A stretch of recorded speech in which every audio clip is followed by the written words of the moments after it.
تفصیل آگے بات پڑھیں گے تو ان میں محکم کا بیان موجود ہے، محکم، متشابہ، کنایہ بھی موجود، اور تعریض اور مجاز عقلی، یہ بیانات آپ کے سامنے آ رہے ہیں۔ فہم قرآن میں دشواریوں کے اسباب کا آخری مرحلہ ہے فصل خامس۔ عرض یہ کیا تھا کہ فہم قرآن میں دشواریوں کے اسباب اور ان کا ازالہ، یہ مقصود ہے اس دوسرے باب کا، اور 5 فصلوں پر یہ باب مشتمل۔ تو اب 5ویں فصل میں محکم کا ذکر، محکم اب یہ مشکلات کی چیز نہیں ہے، لیکن محکم کا بیان، یعنی محکم سے الجھن نہیں پیدا ہوتی۔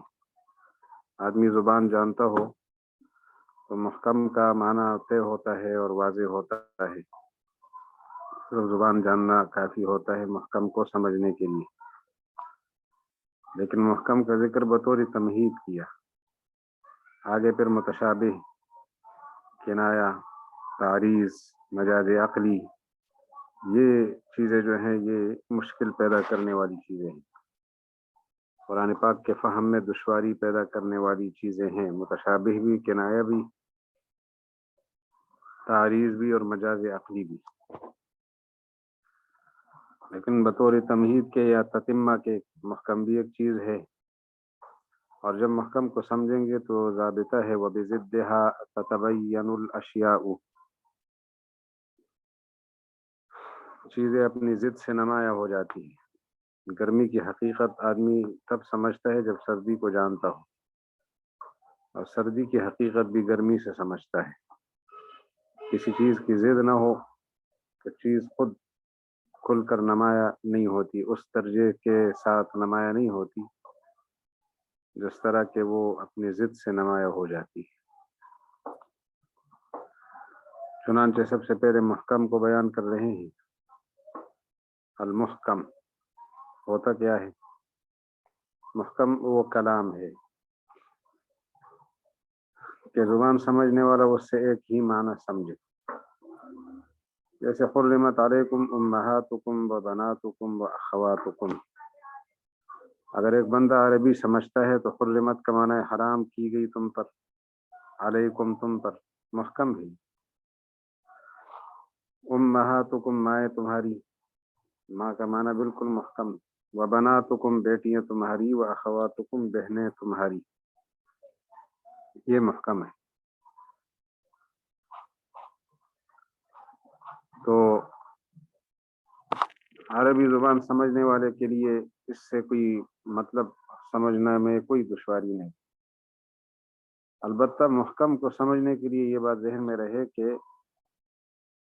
کن لوگوں کی زبان مراد ہے اور کن لوگوں کی سمجھ مراد ہے۔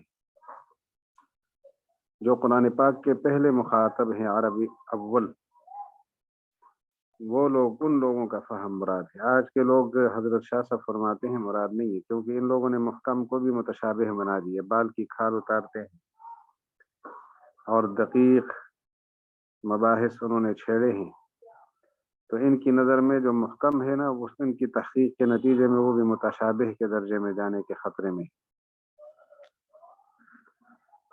عبارت دیکھ لیجئے، انشاءاللہ مفہوم سمجھ آ جائے گا۔ الفصل الخامس فی بیان المحکم والمتشابہ والکنایۃ والتعریض والمجاز العقلی۔ پانچویں فصل محکم، متشابہ، کنایہ، تعریض اور مجاز عقلی کے بیان میں ہے۔ محکم کا بیان، بیان المحکم۔ المحکم، سب سے پہلے محکم علماء جاننا چاہیے، ان المحکم هو ما لا يدرك العارف باللغة من ذلك الكلام الا معنى واحدا۔ علماء جاننا چاہیے ان المحکمہ کے محکم، ہوا ما، یہ وہ کلام ہے، ما کلام، لا يدرك العارف باللغة من ذلك الكلام الا معنى واحدا، جس سے زبان جاننے والا، یعنی اس کلام سے زبان جاننے والا ایک ہی معنی سمجھے، زبان سمجھنے والا ایک ہی معنی سمجھے۔ پھر ایک معنی سمجھنے میں بھی فرماتے ہیں والمعتبر، اس ایک معنی واحد کے سمجھنے میں معتبر فہم العرب الاولین، پہلے زمانے کے عربوں کا سمجھ ہے، پہلے زمانے کے عربوں کی سمجھ اس سلسلے میں معتبر ہے، یعنی دار و مدار اس پر ہے کہ انہوں نے لفظ سے ایک ہی معنی سمجھا اور سب نے ایک ہی سمجھا۔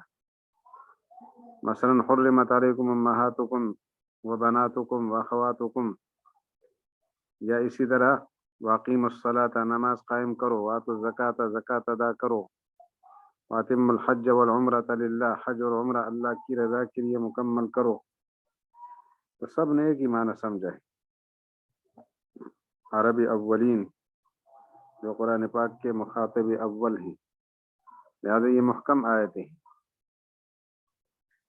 پھر فرماتے ہیں کہ موجودہ دور کی سمجھ مراد نہیں، لا فہم مدققی زماننا الذین یشقون الشعرۃ، لا فہم مدققی، نہ کہ سمجھ مدققین، ہمارے زمانے کے مدققین اور محققین، زماننا ہمارے زمانے کی وہ مدققی، الذین یشقون الشعر، جو بال کو پھاڑتے ہیں، یعنی بال کی کھال اتارتے ہیں، محاورے کا ترجمہ یہ ہو۔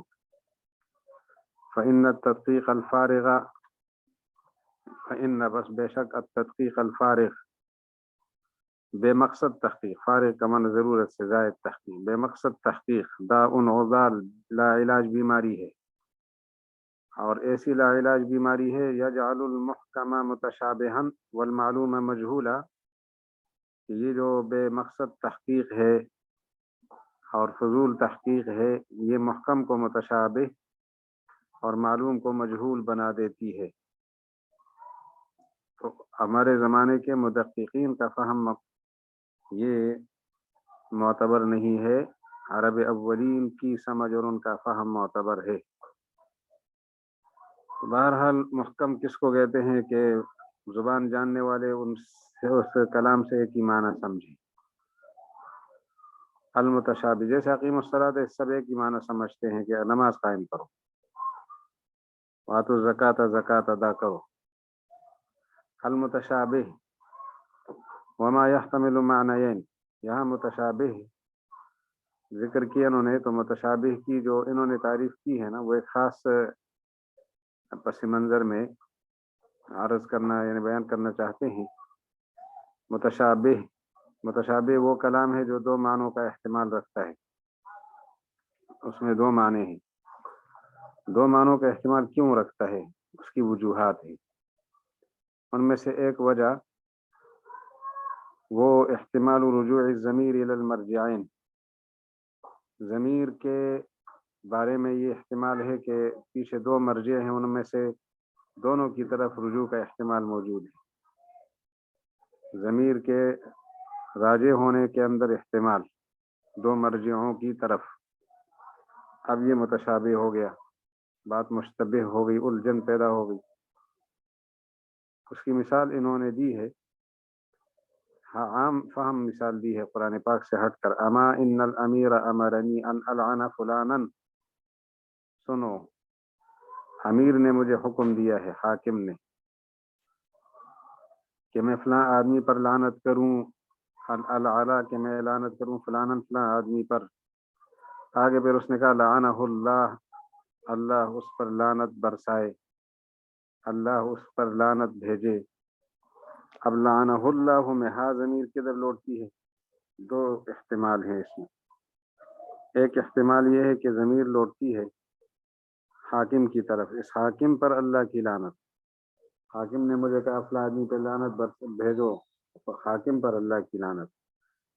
اور ایک احتمال یہ ہے کہ اس فلاں پر اللہ کی لعنت۔ تو جب دونوں احتمال موجود ہیں تو بات ہو گئی متشابہ۔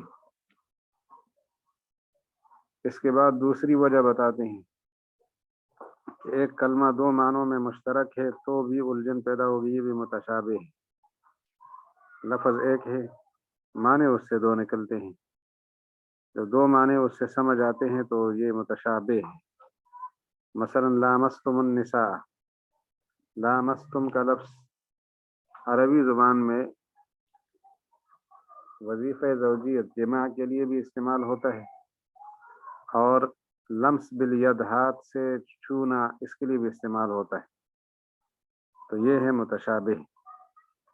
تیسری وجہ احتمال عطف، قریب پر بھی عطف کا احتمال ہے اور دور پر بھی عطف کا احتمال ہے، تو ہم کس پر عطف کریں، اس لیے الجھن پیدا ہوتی ہے، اور اس کے لیے انہوں نے مثال دی ہے وَامْسَحُوا بِرُؤُوسِكُمْ وَأَرْجُلَكُمْ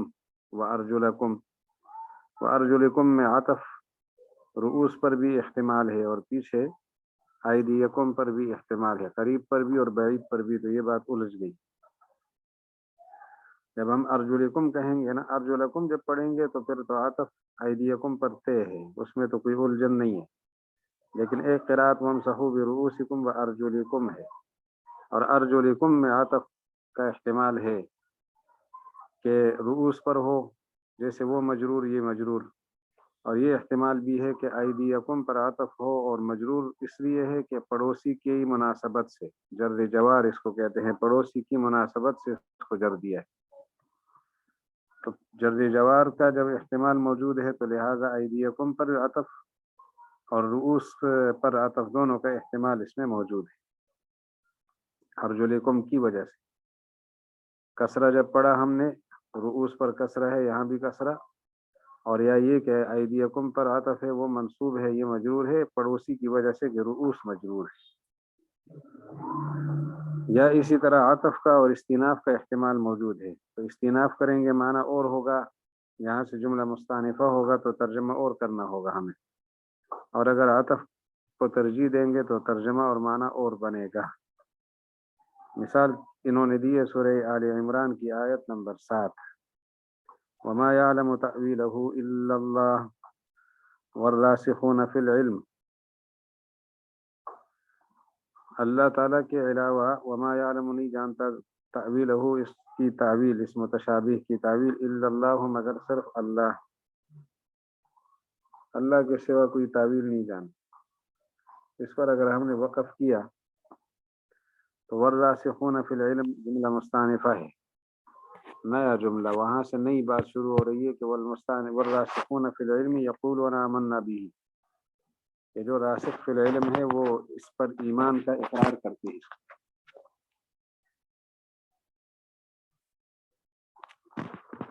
والراسخون فی العلم یقولون آمنا به، بات نئی شروع ہو گئی ہے کہ راسخین فی العلم اس پر ایمان کا اعلان اور اعتراف اور اقرار کرتے ہیں۔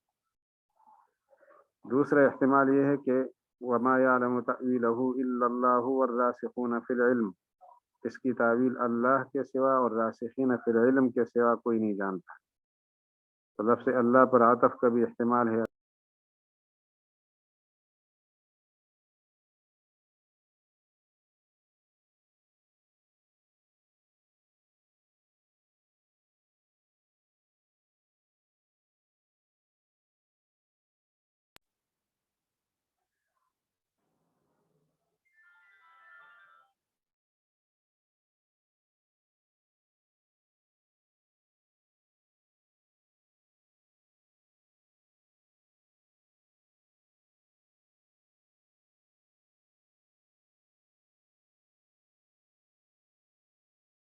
اور عطف کریں گے نہیں کریں گے لفظ اللہ پر، بلکہ جملہ مستانفہ قرار دیں گے تو ترجمہ اور بنے گا، لہٰذا یہ بھی متشابہ کے دائرے میں ہے۔ لیکن یاد رہے انہوں نے جو محکم اور متشابہ کی تعریف کی ہے نا، وہ شریعت کی زبان میں کی کہ شریعت متشابہ کس کو کہے، رہی اصول فقہ میں محکم اور متشابہ کی تعریفات وہ اس سے مختلف ہیں، کیونکہ اصول فقہ میں اصولیوں کی اصطلاح کے اعتبار سے تعریف کی جائے گی، ان کی اصطلاح ہی الگ ہے، یہاں شریعت کی زبان میں تعریف کی گئی ہے، اور دونوں اصطلاحوں میں فرق یہ ہے کہ جو اصول فقہ میں متشابہ ہے وہ شریعت میں بھی متشابہ ہے، عام مسلمانوں کے ہاں وہ بھی متشابہ ہے، لیکن عام زبان میں جو متشابہ ہے عام اہل شریعت کے ہاں وہ دو قسم پر ہے، بعض اصول فقہ کے ہاں متشابہ ہوں گے اور بعض نہیں ہوں گے، کیونکہ والراسخون فی العلم جو ہے نا یہ اصول فقہ والوں کے ہاں متشابہ نہیں ہے، کیونکہ ترجمہ واضح ہے، الف لام میم ید اللہ وغیرہ وہ متشابہ ہے اصول فقہ والوں کے ہاں، تو والراسخون فی العلم اصول فقہ کی نظر میں یہ محکم ہے، لیکن شریعت والے اہل شرع، عرف شرع، شریعت کے عرف میں، عام عرف کی بات کر رہا ہوں، شریعت والوں کے عام عرف میں جو محکم ہے اس کا وہ ترجمہ سامنے آ گیا جو یہاں موجود ہے کہ اہل زبان اس سے ایک ہی مطلب سمجھیں، اور متشابہ وہ ہیں جو دو معنی کا احتمال رکھے، یا یہ کہ لفظ کے معنی دو تھے، یا یہ کہ احتمال موجود ہے اس میں ضمیر کے مرجع دو ذکر کیے ہیں تو دونوں مرجع بننے کا احتمال رکھتے ہیں، یا لفظ کے کلمے کا معنی دو، یا قریب پر عطف اور دور پر عطف کا احتمال، اور یا عطف اور استیناف کا احتمال۔ تو یہ وجوہات ہیں جن کے نتیجے میں الجھن پیش آتی ہے۔ متشابہ اور محکم کی جو تعریف ہے وہ عرف شرع کے لحاظ سے ہے، یہ بات ذہن میں رہے۔ اصول فقہ والی متشابہ اور ہے، تھوڑے فرق والا متشابہ ہے، اور اصول الفقہ والا محکم یہاں کے محکم سے معمولی فرق رکھتا ہے۔ منطقی زبان میں اس کو عموم خصوص مطلق کی نسبت کہتے ہیں۔ عرف شرع والا جو محکم ہے وہ عام مطلق ہے، اور عرف شرع والا وہ خاص مطلق ہے، خاص، اور اصول فقہ والا محکم عام مطلق ہے۔ پھر متشابہ کا معاملہ اس کے برعکس ہے، شریعت عرف شرع میں جو متشابہ ہے وہ عام مطلق ہے، اور اصول فقہ والا جو متشابہ ہے وہ خاص مطلق ہے۔ اس کے بعد چیز آ رہی ہے نئی، اس عبارت کا ترجمہ دیکھ لیجیے۔ المتشابہ، متشابہ کا بیان ہو، والمتشابہ ما يحتمل المعنیین، متشابہ وہ کلام ہے جو دو معنوں کا احتمال رکھتا ہے، ما وہ کلام بوجوہ دو معنوں کا احتمال رکھتا ہے۔ نمبر ایک، لاحتمال رجوع الضمیر الی المرجعین، ضمیر کے دو مرجعوں کی طرف لوٹنے کے احتمال کی وجہ سے، لے کا معنی وجہ، احتمال کا معنی احتمال، رجوع ضمیر کا لوٹنا الی المرجعین دو مرجعوں کی طرف۔ مثلا کما قال رجل، ایک شخص نے کہا، اما سنو، ان الامیر، امیر نے، امرنی مجھے حکم دیا ہے، حاکم نے مجھے حکم دیا ہے، العن فلانا کہ میں فلاں پر لعنت کروں، لعنہ اللہ، اللہ کی لعنت ہو اس پر۔ اب اس میں الجھن ہے کہ ضمیر پیچھے حاکم کی طرف لوٹی ہے یا فلاں کی طرف، دونوں کا احتمال موجود ہے۔ او الاشتراک الکلمۃ فی معنیین، یا اس وجہ سے کہ ایک کلمہ دو معنوں میں مشترک ہے، اس کے مشترک ہونے کی وجہ سے، لے کا معنی وجہ، الاشتراک الکلمۃ کلمے کا مشترک ہونے کی وجہ سے، فی معنیین دو معنوں میں، جیسے اللہ تعالیٰ کا ارشاد ہے لامستم، ہاں لامستم جماع کے معنی میں اور ہاتھ لگانے کے معنی میں، فی الجماع واللمس بالید، ہاتھ سے چھونا۔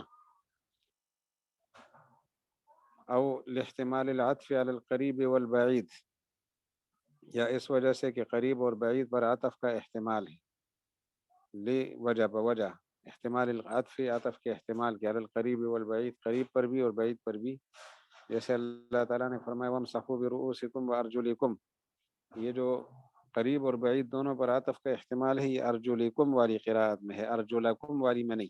ارجلکم تو ید ایدیکم پر عطف اس میں طے ہے کہ بعید پر عطف ہے، جب ایدیکم کے بعد وامسحوا برؤوسکم وارجلکم پڑھیں گے تو ارجلکم کا عطف ایدیکم پر طے ہے، اس میں کوئی الجھن نہیں ہے۔ ارجلکم میں الجھن ہے کہ جر جوار کی وجہ سے مجرور ہے، اصل منصوب ہے، تو پھر عطف ایدیکم پر ہے، یا ہے ہی مجرور جیسے رؤوسکم پر، تو اسی طرح ہے ہی مجرور تو پھر عطف رؤوس پر ہے۔ او الاحتمال العطف والاستیناف، یا عطف اور استیناف کے احتمال کی وجہ سے، ترجمہ ہم مضافلے سے کریں گے نا، مضاف کا ترجمہ بعد میں، مضافلے کا پہلے، پھر مجرور کا بعد، پہلے جار کا بعد میں، تو عطف اور استیناف دونوں مضافلے ہیں، احتمال مضاف ہے، اور لام جو ہے یہ حرف جر ہے، تو ترجمہ یہاں سے ہوگا عطف اور استیناف کے احتمال کی وجہ سے، نحو جیسا کہ اللہ تعالیٰ نے فرمایا وما يعلم تأویلہ الا اللہ والراسخون فی العلم، وما یعلم تأویلہ، اس کی تعویل نہیں جانتا کوئی بھی، الا اللہ، مگر اللہ، والراسخون فی العلم، اور راسخین فی العلم۔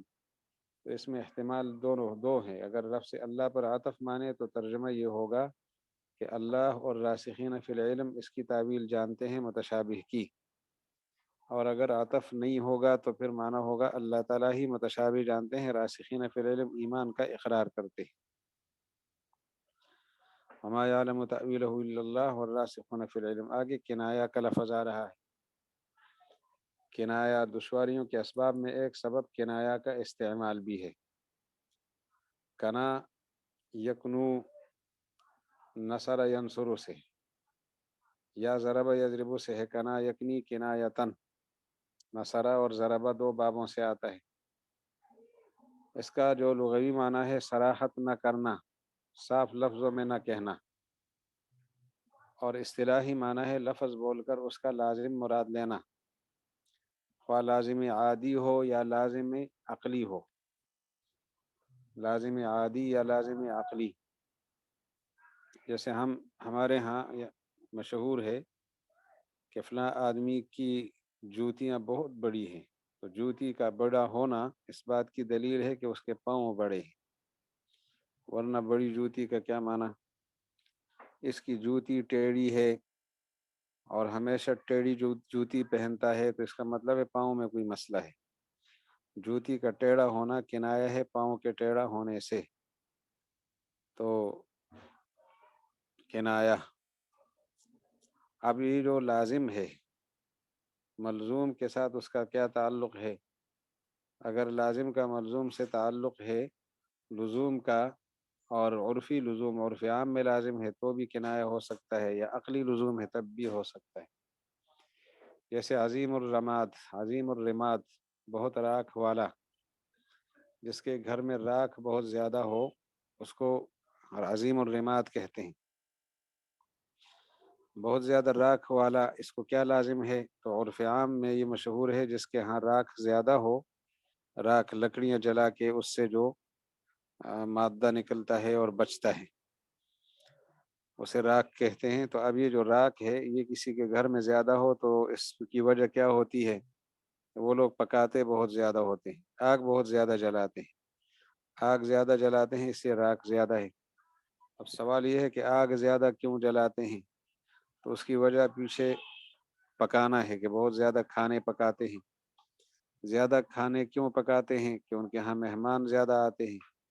مہمان زیادہ کیوں آتے ہیں؟ کسی اور کے گھر کیوں نہیں جاتے؟ کہ سخی یہ زیادہ ہے، سخی کے پاس مہمان جاتے ہیں، لوگ بخیلوں کے پاس تو نہیں جاتے۔ اب یہاں پر ذکر کیا عظیم الرماد کا، اور مراد اس سے وہ سخاوت ہے، تو عظیم الرماد ہونا لازم ہے سخاوت کو، سخاوت کو یہ چیز لازم ہے۔ ذکر کیا ہے ملزوم کا، اور مراد اس سے لازم لزوم عقلی ہے، یعنی لزوم عرفی ہے، عرف عام میں ایسا ہوتا ہے۔ بہرحال اس میں دونوں پہلو ہوتے ہیں، لازم بول کر ملزوم مراد لینا، ملزوم بول کر لازم مراد لینا۔ یہاں لازم بول کر ملزوم مراد ہے۔ راکھ کا کثیر ہونا لازم ہے سخی کو، اور مفہوم کے لحاظ سے راکھ کے کثیر ہونے کو سخاوت بھی لازم ہے، تو اس لیے کثرت ضیافت سے کنایہ ہے عظیم الرماد۔ یداہ مبسوطتان، اللہ کے دونوں ہاتھ کھلے ہوئے ہیں، تو ہاتھ کا کھلنا یہ مراد جو ہے نا اس یہ کنایہ ہے کس سے؟ سخاوت سے، کہ اللہ تعالیٰ بہت زیادہ سخی ہے۔ عبارت کا ترجمہ دیکھ لے، والکنایت، اور کنایہ یعنی کنایہ کا بیان، الکنایۃ ہی ان یثبت حکما من الاحکام، کہ اللہ تعالیٰ کوئی حکم ثابت فرمائیں لیکن ولا یقصد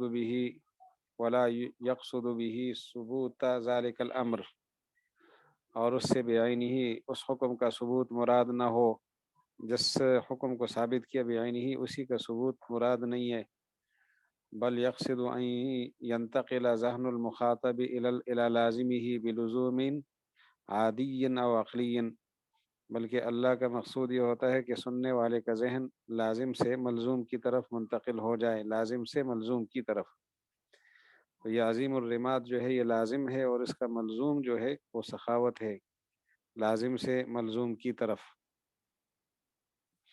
میں دوبارہ کہہ رہا ہوں، لازم سے ملزوم کی طرف ذہن منتقل ہو جائے، خواہ لزوم درمیان میں عادی ہو، یعنی عرف عام میں لوگوں میں مشہور ہو، یا عقلی ہو کہ لوگ مانے یا نہ مانے، لیکن لزوم وہاں موجود ہے، عقل کہتی ہے۔ کما یفہم من کثرت الضیافت من قولہم عظیم الرماد، کما یفہم معنی کثرت الضیافہ، جیسے کثرت ضیافت کا معنی سمجھ میں آتا ہے عظیم الرماد کے لفظ سے اور کلام سے، ویفہم معنی السخاوت من قوله تعالی، اور سخاوت کا مفہوم سمجھ میں آتا ہے اللہ کے اس مبارک ارشاد سے، بل یداہ مبسوطتان، بلکہ اللہ کے دونوں ہاتھ کھلے ہوئے ہیں۔ تو یہ ہے لازم اور ملزوم جو ہے وہ سخاوت ہے، لازم سے سخاوت مراد لیا ہم نے، یہ ہے کنایہ، لازم بول کر ملزوم مراد لینا۔ اگلی بات سمجھ لیجئے،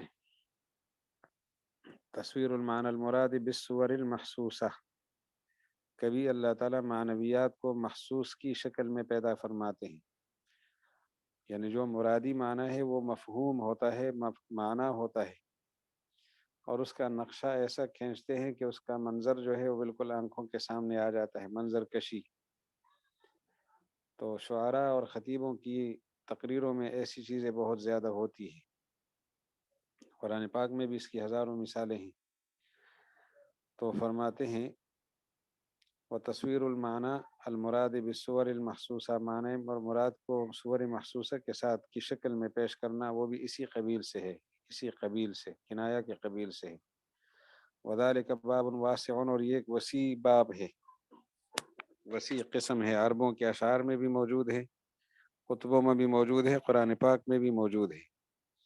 باب واسع فی اشعار العرب و خطبہم والقرآن العظیم و سنت نبینا صلی اللہ علیہ وسلم، اور خاص طور پر قرآن پاک ہمارے پیغمبر کی سنتیں مشحون بھی اس چیز سے بھری ہوئی ہیں۔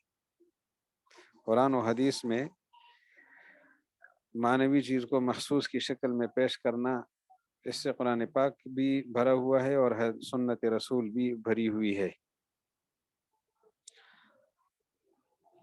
اس کے لیے پھر انہوں نے آگے مثال دینی ہے، قرآن پاک میں کیا موجود ہے، وَأَجْلِبْ عَلَيْهِمْ بِخَيْلِكَ وَرَجِلِكَ، یہاں سمجھنا ہے کہ شیطان کو اللہ تعالیٰ نے ڈاکوؤں کے سربراہ کے ساتھ تشبیہ دی ہے، ڈاکوؤں کا سربراہ، اور ڈاکوؤں کا سربراہ جو ہے وہ کیا کرتا ہے، اپنے ساتھیوں کو بلاتا ہے ڈاکہ ڈالنے کے لیے کہ ادھر سے آؤ اور ادھر سے آؤ، ادھر ادھر سے حملہ کرو۔ تو پیدل فوج بھی اس کے پاس ہوتی ہے اور سوار فوج بھی ہوتی ہے۔ تو یہاں اللہ تعالیٰ نے شیطان کو فرمایا وَأَجْلِبْ عَلَيْهِمْ بِخَيْلِكَ وَرَجِلِكَ، آپ ان پر کھینچ، تم اس پر ان پر کھینچ لے آؤ، کن کو، اپنے لشکروں کو جو گھوڑوں پر سوار ہے اور پیدل لوگوں کو۔ تو اب یہاں یہ ہے کہ شیطان کو اللہ تعالیٰ نے ڈاکوؤں کے سربراہ اور سردار کے ساتھ تشبیہ دی ہے، جب وہ اپنے چیلوں کو بلاتا ہے اور کہتا ہے ادھر سے حملہ کرو، ادھر سے حملہ کرو۔ تو اب یہ محسوس چیز نہیں تھی، شیطان غیر محسوس چیز ہے، نظر نہیں آ رہا، اس کے کردار سے ہم واقف نہیں ہو سکتے کہ اس کے کردار کی نوعیت کیا ہے، لیکن یہاں اللہ تعالیٰ نے ڈاکوؤں کے رئیس کی شکل میں پیش کر کے بعد ہمیں سمجھا دی، بات زیادہ واضح ہو گئی۔ اجلب علیہم بخیلک ورجلک، شبہ الشیطان،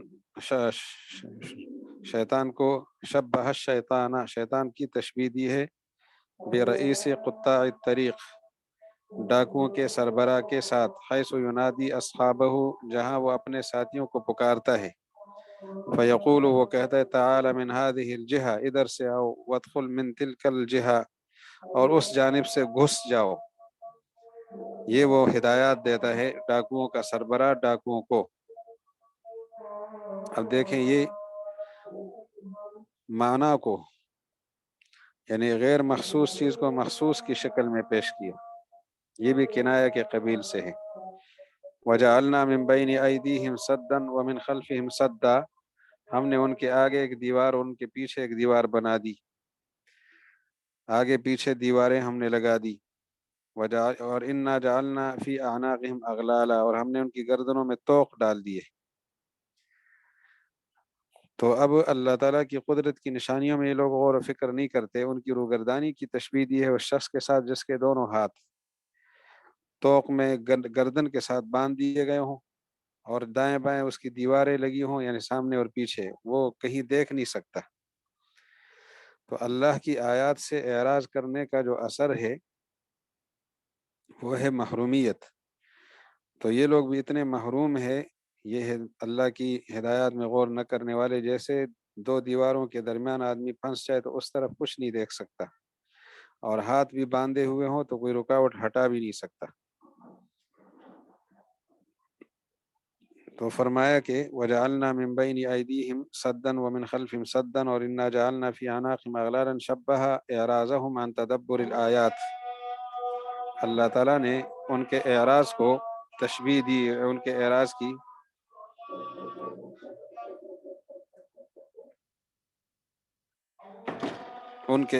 کی تشبیہ دی اللہ جل شانہ نے عن تدبر الآیات، جو اعراض وہ کر رہے تھے آیات میں غور و فکر کرنے سے، بمن اس شخص کے ساتھ غلت یداہ، جس کے دونوں ہاتھ طوق کے ساتھ باندھ دیے گئے ہوں، وبنی حوالیہ صد، اور اس کے آس پاس دیوار کھڑی کی گئی ہو، من کل جہت، ہر جانب سے، فلم یستطع النظر اصلا، تو اس کو دیکھنے کی کوئی شکل نظر نہیں آئے گی۔ وقوله تعالی وَاضْمُمْ إِلَيْكَ جَنَاحَكَ مِنَ الرَّهْبِ، یہاں بھی ایک معنوی چیز کو محسوس کی شکل میں پیش کیا ہے کہ اپنے دل کو جمع رکھو، خاطر کو جمع رکھو۔ گھبراہٹ کے وقت دل کو تھام رکھو، قابو میں رکھو، لیکن لفظ جو استعمال فرمایا ہے وہ یہ ہے کہ وَاضْمُمْ إِلَيْكَ، ملاؤ اپنے ساتھ، جناحک اپنے بازو کو، من الرہب گھبراہٹ کے وقت۔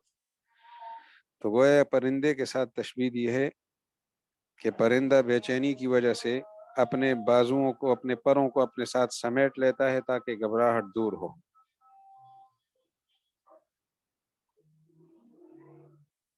اب دیکھ لیجئے، یعنی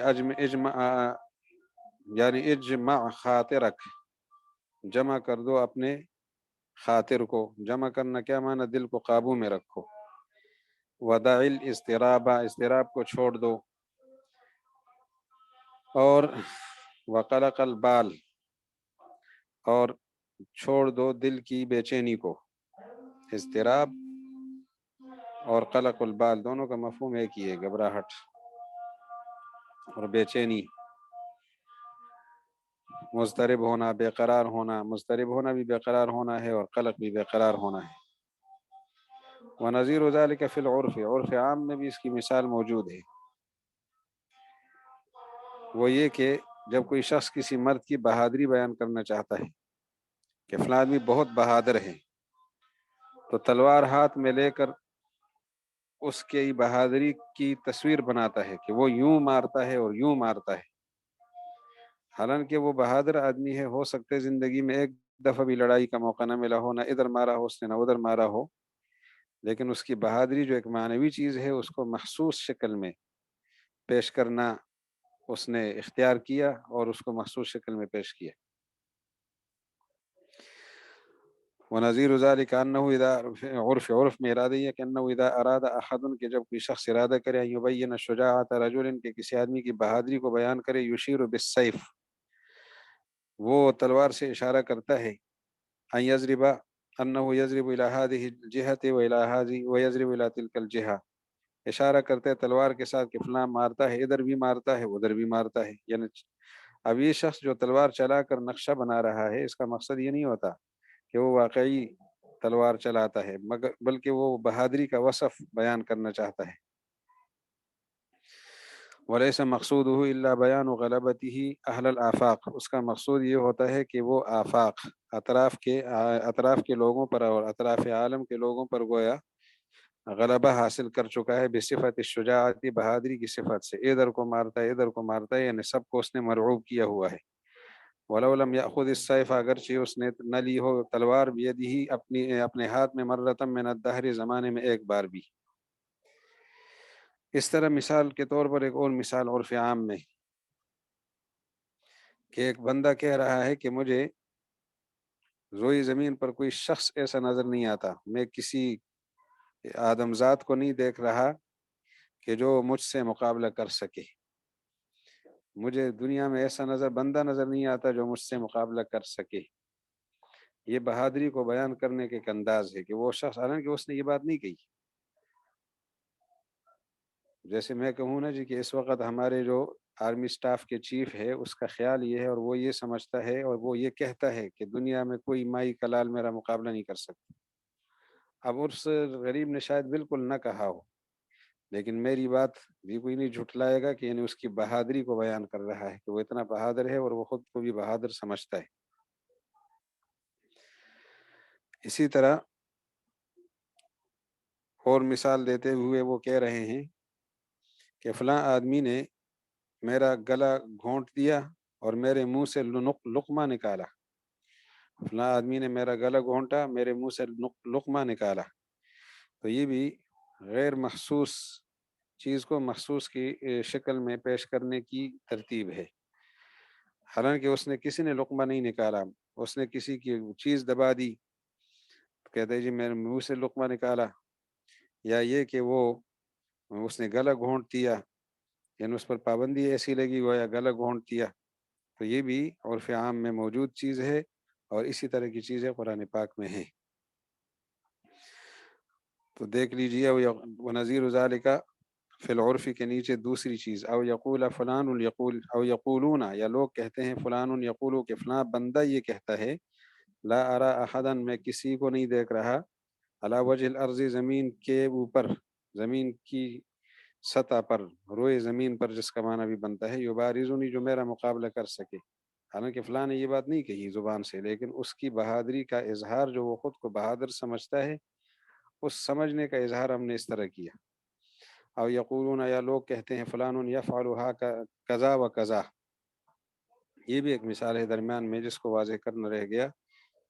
اس کا مطلب یہ ہے کہ فلاں شخص ایسا ایسا کرتا ہے، فلاں شخص ایسا ایسا کرتا ہے، لوگ انداز بنا دیتے ہیں، فلاں آدمی یوں کرتا ہے، ایسے لڑنے والا انداز، اور یوں کرتا ہے جیسے لڑنے کی شکل ہوتی ہے، اور کودنے کی شکل اور حملہ کرنے کی شکل، کہتے ہیں فلاں آدمی یوں یوں کرتا ہے، اگر اس غریب نے یوں یوں نہیں کیا ہوگا کبھی بھی، اور لیکن انہوں نے اس کی بہادری کو اور اس کے روب داب کو بیان کیا کہ اس کا حال یہ ہے کہ فلاں شخص ایسا ایسا کرتا ہے۔ یقولون، کہتے ہیں، فلان یفعل کذا و کذا، فلاں ایسا ایسا کرتا ہے۔ ویشیرون بہیئت اہل المبارزۃ، اور یہ لوگ جب یہ جملہ استعمال کرتے ہیں تو یہ لوگ اشارہ کرتے ہیں حریف پر غلبہ کے وقت لڑنے والوں کی حالت کے ساتھ، اشارہ کرتے ہیں، ہر شکل بناتے ہیں، جیسے مقابل کے ساتھ لڑنے والوں کی حالت ہوتی ہے، مقابل کے ساتھ لڑنے والوں کی شکل بنا کر یہ کہتے ہیں فلاں یوں کرتا ہے اور یوں یوں کرتا ہے، لڑنے والوں کا انداز بنا کر فرماتے ہیں کہ وَلَوْ لَمْ يَسْتُرْ عَنْهُ هَذَا الْقَوْلُ قَطُّ، اگرچہ اس قائل سے جو پہلے جس نے کہا روئی زمین پر میں کسی کو اپنا مد مقابل نہیں دے رہا، اس سے یہ قول صادر بھی نہ ہوا ہو، اور یہ جو دوسرا بندہ ہے اس سے یہ فعل کبھی صادر نہ ہوا ہو، وَلَمْ يَفْعَلْ هَذَا الْفِعْلَ أَصْلًا، اور یہ کارروائی اس نے کبھی نہ کی ہو، لیکن ایک معنوی چیز کو محسوس شکل میں پیش کرنے کے لیے یہ تعبیر ہے۔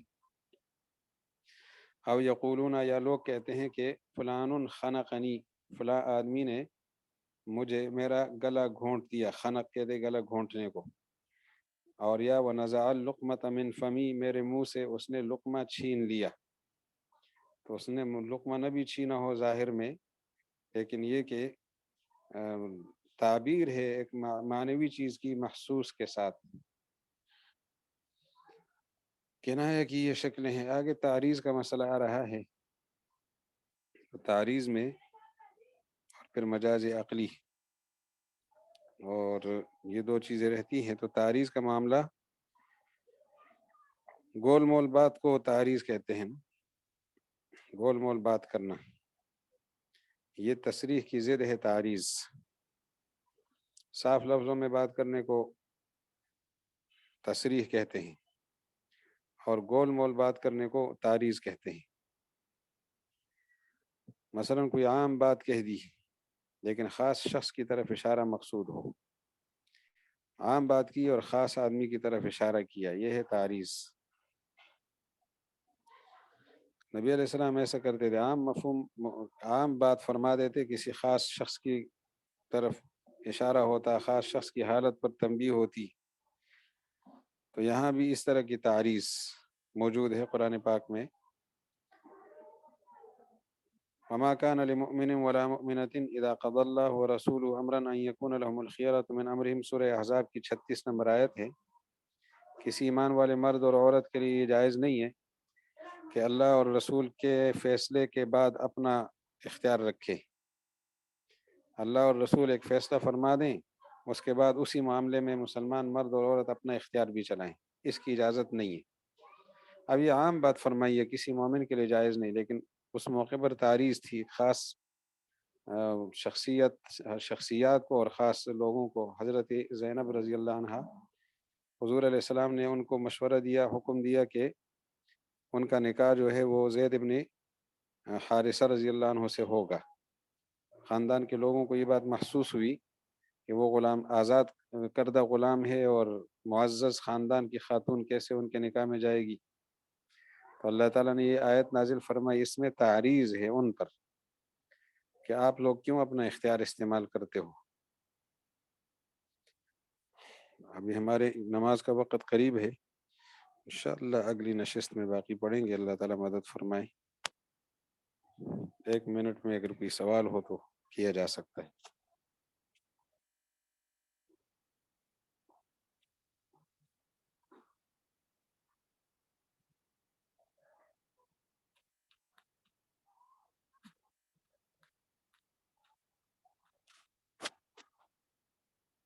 سمجھ آ گیا ہوگا انشاءاللہ۔